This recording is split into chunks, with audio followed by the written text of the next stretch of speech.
Hello everyone, I'm Aqua, I'm a writer and artist, and today I'm going to draw in 6 different art styles.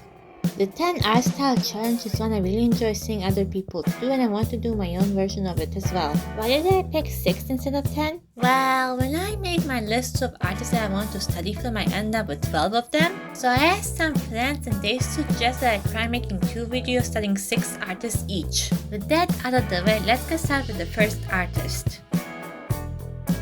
Here is style number 0, which is my own style. I decided that to make this challenge as easy as possible, I should start drawing something I'm familiar with, so I went with my own style. And I didn't draw digitally for a while, so this was a nice way of getting back to it. Some time ago I made the decision to make my digital illustrations black and white for various reasons, aka to learn value and colors better. But I decided to use colors in this challenge because I love how all of these artists color and render their drawings and want to study that too. I also incorporated very recent changes to my art style in this challenge, like adding a small shadow underneath the nose to give it more depth. At first I tried that with line, but then I decided to do that with colors and I preferred that a lot. This does look better on my traditional pieces, but there's no harm in doing it digitally too. I thought that it'd be hard to draw one's hair in the challenge because it's a blob. Just a giant blob, and a lot of people draw hair as a blob. Oh well, we can just wait and see. The first artist we have for today is Miriam Bonastato, the creator of the webtoons huion Marionetta. Sorry if I butchered her name, it was very hard to pronounce. I love both her comics a lot and I really suggest you checking them out. Seeing how much her art evolved with these comics was such a fun experience that I can't describe it with words alone. I will say that I didn't really do her justice for this piece, and that's entirely my own fault. Because the character I used for this challenge, one has an oval head shape and the fan characters in her work tend to have rounder heads, I decided to use the male characters, Tony and Sahat, as examples, and that didn't turn out really well. The way I placed the blob bangs also didn't help, as it kind of obscured the part of her face that is very important to separating art styles. I did like how the hair turned out with its shapes, plus the facial features are accurate enough. I also made this after the season to Huion Marionetta, and I'm very normal about the cliffhanger, yep.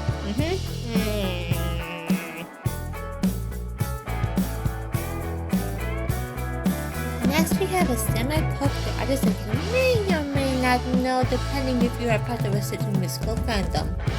60 musical, that is. Back when I first discovered this musical, Gigi's animatics really helped me understand the story properly because I couldn't see the show myself, and I'm really glad I discovered her through them. Though they have been private because Gigi herself thinks they don't match her current skill levels anymore, which is completely fair and something I'd probably do too. If only there was a new musical that could showcase her current skills. So hey Epic!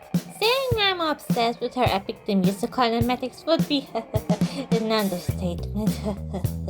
But you can really see how Gigi's style evolved with every animatic, and her illustration is just as great if not better. I also changed one's character design to consist of only blue colors to fit how Gigi likes to draw certain characters like big dots. I will say that I got mad at myself because I really love how Gigi likes to, how do I explain this, make the nose bridge between the eyes visible, and I completely forgot to do it in my own drawing. Otherwise, I'm really proud of how this came out, and it's probably my favorite study out of all 6. 6 the musical, that is, ha! Next up, we have a mangaka of the one and only series Toilet Bound Hana Cocoon. If you're around the anime art style sphere, which is definitely something I didn't just make up, you've probably seen how many people adore this mangaka's art style. And they have every right to. From the line art to the colors, everything is so beautiful I can't even describe it with words. During my study, I did kind of encounter a small problem that was entirely my own fault. That being that I was looking at references on my phone instead of my computer, so I struggled to catch on certain details, especially with the colors. So in the end, I liked how the line art turned out more than the colored version. But I still like both a lot, and they're my second favorite study from these pieces.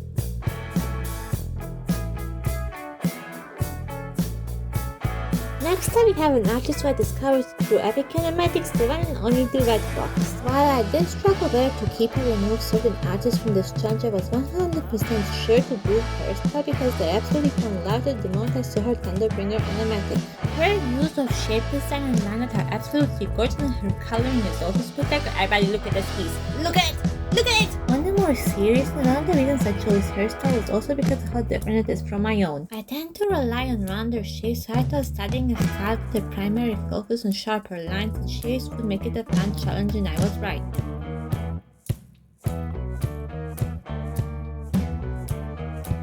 Saying that I struggled on this study would be an understatement. I absolutely adore her work, and her channel motivates me time and time again, but this proved itself to be very, very difficult. Once more, I picked an art style very different from my own to challenge myself, and I did not like how it turned out.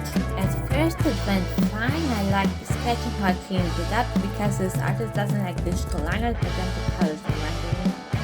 Definitely an area I need to improve. I love digital paintings even with how much I struggle making them myself, so I should probably make a video about learning to do just that. Here's another reminder to check all of these artists out and to support them as well because they all deserve it.